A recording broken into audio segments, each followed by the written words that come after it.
Hai teman-teman, hari ini aku pengen banget nih bahas tentang pajak dalam perusahaan. Sebelum itu, jangan lupa like, comment, and subscribe. Dimulai dari pertanyaan mendasar. Bagaimana mencatat? Dari mana pos-pos pajak dalam laporan keuangan diperoleh? Bagaimana pengungkapan? Pajak dalam laporan keuangan. Di aktiva, di kewajiban, di beban pajak, dan di arus kas. Adapun tujuan mempelajari perpajakan yaitu 1. Dapat menjelaskan dan menerapkan ketentuan perpajakan. 2. Dapat menyelesaikan administrasi perpajakan suatu entitas. Yang 3. Dapat menyajikan dan mengungkapkan informasi perpajakan dalam pelaporan keuangan. Yuk, kita masuk ke orientasi pekerjaan. Ada bagian perpajakan dalam perusahaan, bagian akuntansi, auditor, dan konsultan pajak. Pajak untuk individu. Ada 4 poin penting loh di dalamnya, yaitu pajak atas penghasilan perusahaan. Ini bisa dibayar langsung oleh perusahaan atau dipotong oleh pihak lainnya. Yang kedua, ada kewajiban memotong pajak pihak lain. Yang ketiga, ada pajak atas transaksi. Dan keempat, ada pajak lainnya. Sekarang kita masuk ke dalam pajak dalam perusahaan. Di pajak dalam perusahaan ini ada beberapa poin penting juga loh. 1. Pajak atas penghasilan perusahaan, kewajiban memotong pajak pihak lain atau withholding tax, dan ada pajak lainnya. Pajak penghasilan. Di pajak penghasilan ada 3 poin penting, yaitu pajak atas penghasilan perusahaan yang dipotong oleh pihak ketiga, itu mencakup PPh 22 dan 23. Terus ada pajak penghasilan yang diangsur oleh perusahaan, itu mencakup PPh 25. Yang ketiga, ada pajak atas penghasilan perusahaan yang diperhitungkan setiap akhir tahun pajak, itu adalah PPh 29. Pajak yang telah dipotong pihak lain, yaitu ada peraturan pajak yang mengharuskan pihak pembayar untuk memotong pajak atas penghasilan yang diterima, itu di PPh 23. Yang kedua, ada pajak yang dipotong dapat bersifat final dan tidak final. Teman, ini aturannya PPh 22 ya, maaf salah ketik. Nah, di PPh 22 ada mencakup bendaharawan dan ada impor. Nah, PPh 22 barang tertentu.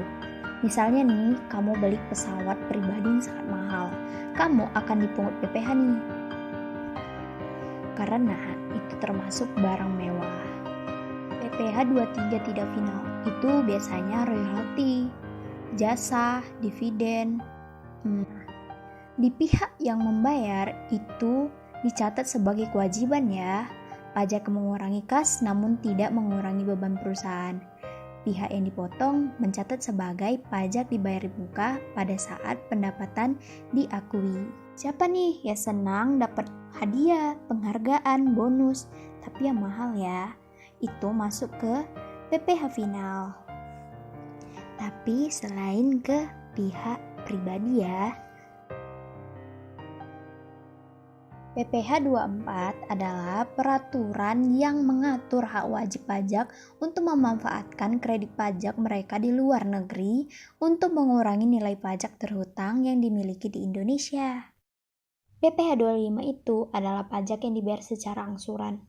Tujuannya untuk meringankan beban wajib pajak atau mengingat pajak yang terhutang harus dilunasi dalam waktu 1 tahun.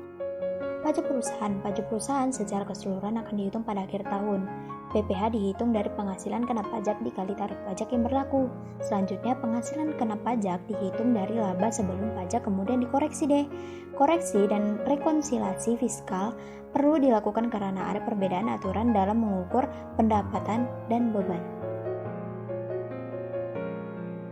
PPh 29 adalah PPh kurang bayar yang tercantum dalam SPT tahunan PPh, yaitu sisa dari PPh yang terhutang dalam tahunan pajak yang bersangkutan dikurangi dengan kredit PPh, PPh pasal 21, 22, 23, 24, dan PPh pasal 25. Pajak penghasilan. Pajak terhutang dalam 1 tahun dihitung dari penghasilan kena pajak dikali tarif. Selanjutnya, pajak terhutang dalam 1 tahun dikurangi dengan pajak dibayar di muka menghasilkan pajak kurang bayar PPh 29. PPh 29 merupakan utang PPh yang muncul di neraca pada akhir tahun pelaporan. Jumlah yang dibutuhkan, beban pajak pada pajak dibayar di muka dan utang PPh 29. PPh pihak ketiga. Ini catatan untuk kamu ya. 1. Pajak yang dipotong bukan pajak perusahaan. Yang kedua, pihak ketiga dapat mengkreditkan pajak yang dipotong. Yang ketiga, pencatatan yang dibuat saat memotong pajak yaitu beban gaji pada utang PPh 21 dan kas. Yang keempat, perusahaan harus menyetorkan dan melaporkan pajak yang dipotong. PPh 21 adalah tentang pembayaran gaji karyawan. PPN, pajak pertambahan nilai, ini dikenakan atas setiap penyerahan BKP oleh PKP. Kedua, PPN akan ditambahkan dari harga jual. Di PPN itu ada yang namanya pajak keluaran dan ada pajak masukannya. PPNBM, ini biasanya dikenakan hanya 1 kali pada produsen barang mewah, importir barang mewah. PPNBM tidak boleh dikreditkan dengan pajak yang lainnya. Terus PPNBM akan ditambahkan dari harga jual yang telah ditetapkan produsen atau importir. Selain yang disebutkan tadi, ada juga nih namanya pajak lain. Pajak lain ini termasuk PBB, BPHTB, pajak reklame atau pajak daerah, terus dicatat sebagai beban. Untuk BPHTB akan dicatat penambahan harga perolehan dari tanah dan bangunan yang dibeli. Nah, sekian dulu video kita hari ini. Semoga bermanfaat ya teman-teman. Jangan lupa like, comment, and subscribe.